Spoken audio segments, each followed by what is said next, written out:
Family and friends said their final farewell to a San Antonio firefighter.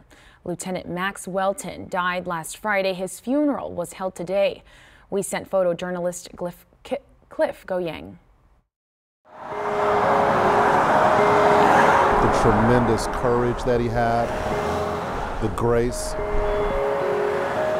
the determination to come back to work, which he did. Max will leave a legacy in this organization that none of us will forget. This is a good man. The things that I have learned from him after he got sick have absolutely proved to be a blessing to me because of the strength of Max Welten.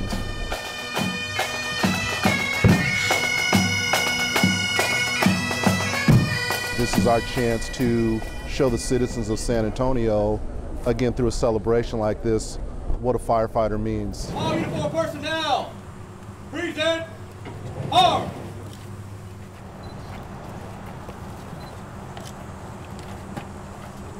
It's hard to replace a man like Max. It's going to be very difficult.